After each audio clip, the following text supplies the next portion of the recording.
Hello everyone and good morning students, welcome to all. So students, आज हम पढ़ने जा रहे हैं anti leprotic drugs. So let get started. क्या होती हैं एंटी लेप्रोटिक ड्रग्स? तो फर्स्ट ऑफ ऑल हम जानते हैं कि लेप्रेसी क्या होती है। So let get started. So अब हम जानते हैं लेप्रेसी क्या होती है। लेप्रेसी हैंसन डिजीज़, मतलब लेप्रेसी को हम हैंसन डिजीज़ के नाम से जानते हैं। It is a chronic glomerulus disease caused by the acid fast bacilli myobacterium leprae and myobacterium lepromatosis. क्या होता है कि लेप्रेसी को हम हैंसन डिजीज़ के नाम से भी जानते हैं। इसका रीज़न ये होता है कि जो साइंटिस्ट थे हैंसन, उन्होंने फर्स्ट ऑफ ऑल इसे डिस्कवर किया था, इसके बैक्टीरिया को आइडेंटिफाइड किया था। और ये हमारा एक क्रोनिक ग्लोमेरुलस डिजीज़ है, मतलब एक क्रोनिक डिजीज़ है। ये नहीं है sudden instant onset of action हमें ये डिजीज़ अराइज हो जाती है, ऐसा नहीं है। इसका बैक्टीरिया कॉज करता है लेप्रेसी, तो वो थोड़ा सा टाइम टेकिंग होता है। एक क्रोनिक इन्फेक्शन एक तरीके से होता है। और क्या होता है, ये एक एसिड फास्ट बैसिली, और जो इसका मेन रीज़न है, मतलब जो लेप्रेसी या लेप्रेसी की डिजीज़ को कॉज करने के लिए बैक्टीरिया रिस्पॉन्सिबल होता है, उसे हम माइकोबैक्टीरियम लेप्रेई या फिर माइकोबैक्टीरियम लेप्रोमेटोसिस के नाम से जानते हैं। ये उस बैक्टीरिया का नाम है, mycobacterium leprae. And this disease mainly affect the skin, mucous membrane and nerves. Students, आपने देखा भी होगा कि जब किसी पर्सन को लेप्रेसी की डिजीज़ होती है तो उसकी स्किन में कुछ चेंजेस आ जाते हैं। कुछ कई कई जगह हमें पैचेस देखने को मिलते हैं, कलर फेड हुआ होता है या फिर चकत्ते से तरीके से दिखाई पड़ते हैं। तो जो लेप्रेसी है उसका मेन जो हमारा माइकोबैक्टीरियम लेप्रेई, जो कि लेप्रेसी को पॉजिटिव एजेंट है, वो पेशेंट की स्किन को इफ़ेक्ट करता है, म्यूकस मेम्ब्रेन पे इफ़ेक्ट डालता है और नर्व्स पे भी अपना इफ़ेक्ट डालता है। Leprosy is a curable and treatment in a early stage can prevent disability. क्या होता है कि लेप्रेसी की डिजीज़ का अगर हमें जल्दी पता चल जाए, सिम्टम्स थोड़ा सा जल्दी दिखने लगे, तो ये डिजीज़ हमारी क्योरेबल भी है एंड ट्रीटमेंटेबल भी है। हम इसे क्योर कर सकते हैं, ट्रीट कर सकते हैं। मगर ये है कि अगर प्राइमरी इसकी स्टेज पता चल जाए, क्योंकि ये एक क्रोनिक डिजीज़ है, तो जल्दी इसके सिम्टम्स हमें शो नहीं होते हैं। इन केस अगर हमें इसकी प्राइमरी स्टेज में डिजीज़ का आइडेंटिफिकेशन हो जाए तो हम इसे क्योर कर सकते हैं, ट्रीट कर सकते हैं। The WHO global elimination strategy of the provision of the effective multi-drug therapy is the dapsone, rifampicin and clofamine free of cost all leprosy patient worldwide। क्या है कि WHO की ग्लोबल एलिमिनेशन स्ट्रैटेजी के according उन्होंने क्या किया है कि मल्टी ड्रग थेरेपी की हेल्प से लेप्रेसी की डिजीज़ को ट्रीटमेंट करने का एक अभियान से चलाया है, जिसमें डेप्सोन है, रिफैम्पिन है, क्लोबामाजेपिन है। ये सारी जो ड्रग है लेप्रेसी के पेशेंट को फ्री ऑफ कॉस्ट दी जाती हैं, ताकि हमारा जो देश है वो फ्री फ्रॉम लेप्रेसी बन सके, किसी भी तरीके का इन्फेक्शन जो है वो ना रहे। सो WHO के अकॉर्डिंग ये चलाई जाती है।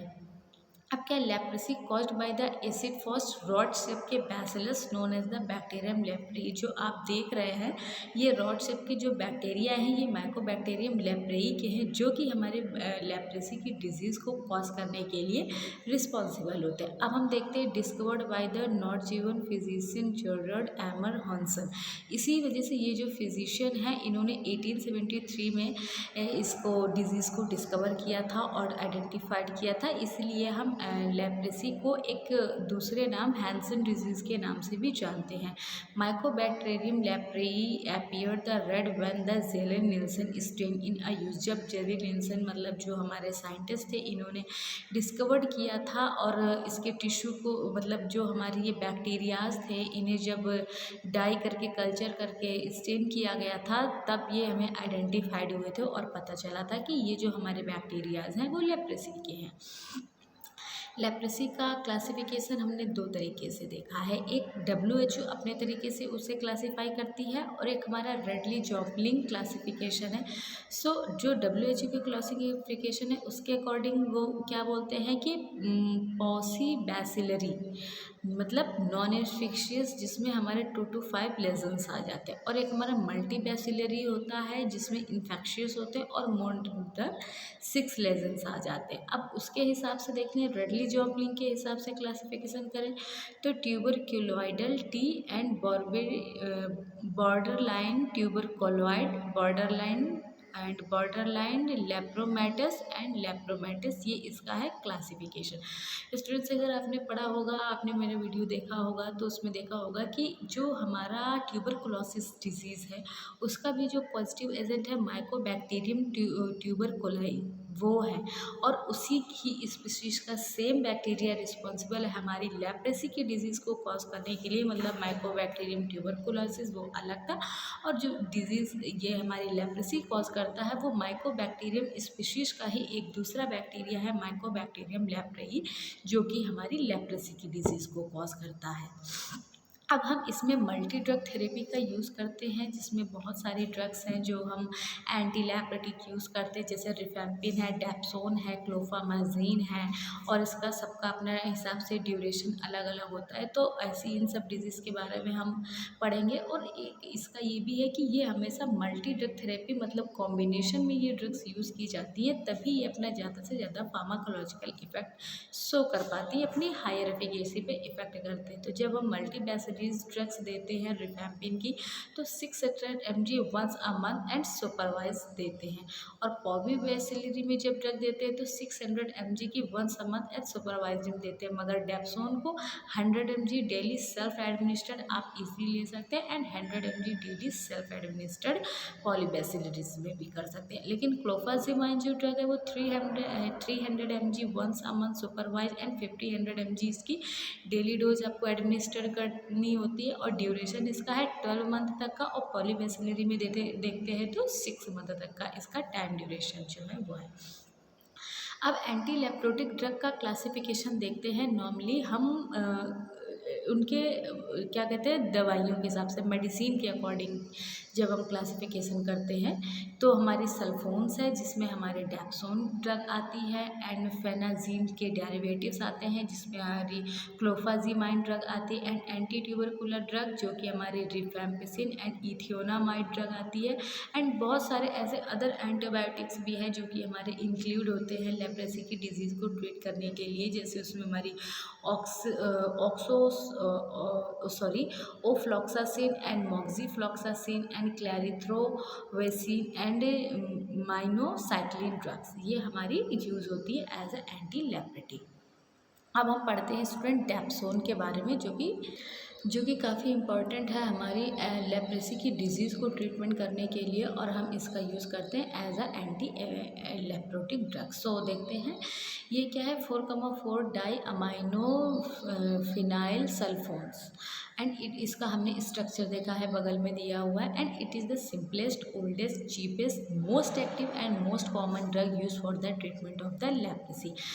काफ़ी इंपॉर्टेंट ड्रग है लेप्रेसी को ट्रीटमेंट करने के लिए। इसका रीज़न क्या है, ये काफ़ी सिंपल है, मतलब इजीली अवेलेबल हो जाती है, चीप रेट में मार्केट में अवेलेबल है, कि किसी भी एज, मतलब किसी भी ग्रेड का बंदा है, वो पेशेंट है, तो वो इजीली इस ड्रग को ले सकता है, खरीद सकता है और यूज़ कर सकता है। काफ़ी कॉस्टली नहीं है, इकोनॉमिकली ये लो है, मोस्ट एक्टिव है, मतलब ज़्यादा से ज़्यादा ये अपना पॉजिटिव इफेक्ट शो करती है डिजीज़ को ट्रीट करने के लिए, अपनी इफिकेसी काफ़ी शो करती है, इसलिए ये मोर एक्टिव भी है अगेंस्ट, एंड मोर कॉमन भी है, कि अगर हमें लेप्रेसी की डिजीज़ को ट्रीट करना है तो डेप्सोन को हम यूज़ करते ही करते हैं। It is a structurally related the sulfonamides and bacteriostatic nature which is given in a low concentration. क्या है कि अगर हम इसके स्ट्रक्चरली देखते हैं तो ये हमें लाइक अ सल्फोनामाइड्स की तरह दिखती है, एंड बैक्टीरियोस्टैटिक नेचर की होती है। बैक्टीरियोस्टैटिक नेचर के होने के साथ साथ इसको हम लो कंसंट्रेशन में देते हैं। It has a anti inflammatory, immunosuppressive as well as a anti bacterial properties. और इस जो हमारी डेप्सोन ड्रग है वो क्या करती है, एंटी इन्फ्लेमेटरी एक्शन शो करती है, इम्यूनोसप्रेसिव एक्शन शो करती है, और साथ साथ हमारी इसके अंदर एंटी बैक्टीरियल एक्टिविटीज़ भी पाई जाती है, तभी ये ड्रग हमारी काफ़ी इफेक्टिव होती है लेप्रेसी को ट्रीटमेंट करने के लिए। Mechanism of action, it has the same mechanism of action as a sulphonamide by inhibiting the incorporation of the PABA into a folic acid, thus it is inhibit the synthesis of bacteria dihydrofolic acid. क्या होता है कि इसका जो हमने अभी recently हम अपने कीमोथेरेपी के टॉपिक्स में पढ़ रहे थे, तो काफ़ी सारे हमने माइक्रो ऑर्गेनिज्म से रिलेटेड बहुत सारी एंटीबायोटिक्स पढ़ी थी, जिसमें हमने सल्फोनामाइड्स भी पढ़ा था। तो जो डेप्सोन है वो हमारी वो सल्फोनामाइड से रिलेटेड है, इसका केमिकल स्ट्रक्चर भी मैच करता हुआ है। तो इसका जो मैकेनिज्म ऑफ एक्शन है वो सेम लाइक अ सल्फोनामाइड की ही तरीके है, इसके काम करने का तरीका सल्फोनामाइड के ही तरीके की है कि ये क्या करती है कि इनहिबिट करती इनकॉर्पोरेशन ऑफ द पावा, मतलब पैरा अमाइनो बेंजोइक एसिड के फोलिक एसिड में ये उसकी इनकॉर्पोरेशन को इनहिबिट कर देती, that inhibit the synthesis of the trihydrofolic acid, और जिससे कि हमारी जो बैक्टीरिया की सिंथेसिस हो रही है, जो हमारा बैक्टीरिया जनरेट करने के लिए, रेप्लिकेट करने के लिए डाईहाइड्रोफोलिक एसिड की सिंथेसिस हो रही थी, तो ये उस सिंथेसिस को होने से रोक देगा, ताकि हमारा बैक्टीरिया फर्दर ग्रोथ ना कर सके, रेप्लिकेट ना कर सके। और जो इसकी डोज है वो तो 50 to 100 mg डेली जो है वो ओरली दी जाती है। इंडिकेशन क्या क्या होते हैं कि लेप्रेसी में dapsone, it is a combination other anti leprotic drug. Dapsone को हम कॉम्बिनेशन में with other anti leprotic drugs के साथ देते हैं। मलेरिया में अगर हम इसका यूज़ करते हैं तो chloroquine resistant malaria dapsone is use the combination and trimethamine. अगर हम मलेरिया की कंडीशन में अपनी डेप्सोन ड्रग को यूज़ कर रहे हैं तो इसे हम कॉम्बिनेशन में दे सकते हैं। एंड हमारी जो न्यूमोसाइटोसिस, निमोनिया की या फिर एड्स की कंडीशन में देते तो dapsone can be use the effectively treat the condition. जो हमारी इस तरीके की कंडीशंस हैं, एड की कंडीशन है, उसमें भी हम दे सकते हैं। कॉन्ट्रा इंडिकेशन एंड प्रिकॉशंस क्या क्या होते हैं, तो contraindication to the patient with the hyper sensitivity, जो ऐसे पेशेंट हैं जिन्हें हाइपर सेंसिटिविटी की प्रॉब्लम है पहले से ही या हो जाती है, तो इस केस में हम अपनी डेप्सोन ड्रग को उस पेशेंट को नहीं देंगे जो कि हाइपर सेंसिटिविटी रिएक्शन के प्रति काफ़ी हाइपर रिएक्टिव है। सीवियर एनीमिया है तो भी हम अपनी इस ड्रग को नहीं देंगे। And patient with the 6-GPD deficiency and the liver disinfection, अगर पेशेंट को कोई डिफिशियंसी है, 6-GDP की डिफिशियंसी या फिर लीवर की कोई डिसफंक्शनिंग है, लीवर में किसी तरीके की समस्या है, तो भी हम अपनी डेप्सोन ड्रग को अवॉइड करेंगे, उसे नहीं देते हैं। एडवर्स इफेक्ट जो हमें देखने को मिलते हैं अपनी डेप्सोन ड्रग के, तो वो हमारे सल्फोन सिंड्रोम्स हो सकते हैं, हिपैटोटॉक्सिसिटी हो सकती है, डोज रिलेटेड टॉक्सिसिटी हो सकती है, इसके साथ साथ gastric intolerance, nausea, anorexia, headache, these are a various type of symptoms they can see and the anti leprotic drug as a adverse effect, side effect हमारे डेप्सोन के देखने को मिल सकते हैं। अब हम बात करते हैं क्लोफाजीमाइन, जो कि हमारी काफ़ी इंपॉर्टेंट ड्रग है और यूज़ होती है एज अ एंटी लेप्रोटिक। तो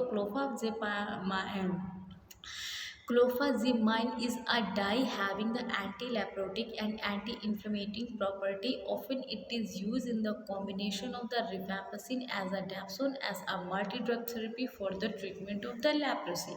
जो हमारी क्लोफाजीमाइन ड्रग है वो हमारी एंटी-लेप्रोटिक एंड एंटी-इन्फ्लेमेटरी प्रॉपर्टी को कंटेन करती है, और जो हमारी डेप्सोन है उसका हम यूज़ मल्टी ड्रग थेरेपी में करते हैं लेप्रेसी की डिजीज़ को ट्रीट करने के लिए डेप्सोन के साथ। सो मैकेनिज्म ऑफ एक्शन क्या है, क्लोफाजीमाइन work in interfering with the DNA template function inhibiting the bacteria in profiltration। क्या है कि जो क्लोफाजीमाइन है वो हमारे DNA के टेम्पलेशन में इंटरफेयरिंग मतलब चेंजेस कर देती है, और उन फंक्शन को जो बैक्टीरिया के प्रोफाइलेशन के लिए रिस्पॉन्सिबल होते हैं उस फंक्शन को जाके इनहिबिट कर देती है या रोक देती है, ताकि हमारे बैक्टीरिया का जो DNA का टेम्पलेट्स या फिर बैक्टीरियल प्रोफिल्ट्रेशन हो रहा था, प्रोलाइफरेशन हो रहा था, वो ना हो पाए। और इसकी जो डोज है 50 to 100 mg पर डे और ओरली यूज़ की जा सकती। इंडिकेशन क्या क्या होते हैं जब हमें ये ड्रग देना है, तो क्या याद रखना है,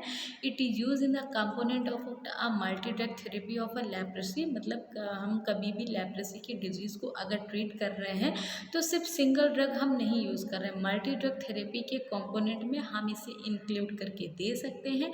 occasionally it is use in to the component of a multi drug therapy of the mycobacterium avium complex. Occasionally इस ड्रग का कंपोनेंट का मल्टी ड्रग थेरेपी में यूज़ होता है, और ऐसा है कि माइकोबैक्टीरियम ओवियम कॉम्प्लेक्स, ये भी एक हमारा बैक्टीरिया है जो कि डिजीज़ के लिए रिस्पॉन्सिबल होता है, तो ओकेजनली हम इसे ट्रीट करने के लिए यूज़ करते हैं। कॉन्ट्रा इंडिकेशन एंड प्रिकॉशंस कौन कौन से होते हैं? Contra indication, patient with the hyper sensitivity, same dapsone की तरीके हैं कि जो भी अगर पेशेंट हाइपर सेंसिटिविटी के प्रति ज़्यादा सेंसिटिव है या हाइपर सेंसिटिविटी की प्रॉब्लम है किसी पेशेंट को, तो उस कंडीशन में हम अपनी क्या कहते हैं ड्रग का इस्तेमाल नहीं कर सकते हैं, जो हम अपनी क्लोफाजिमाइन ड्रग यूज़ कर रहे हैं उसका।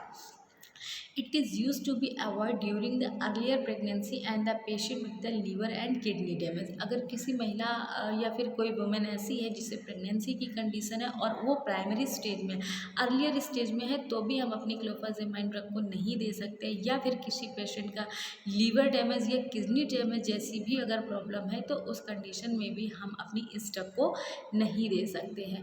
Precaution should be taken by the patient with the GIT disturbance. जैसा कि हमने देखा लीवर एंड किडनी डैमेज या फिर अगर जीआईटी से रिलेटेड किसी भी तरीके की पेशेंट को समस्या है तो लेप्रेसी की डिजीज़ को ट्रीट करने के लिए हम अपनी क्लोफाजिमाइन ड्रग को नहीं दे सकते हैं।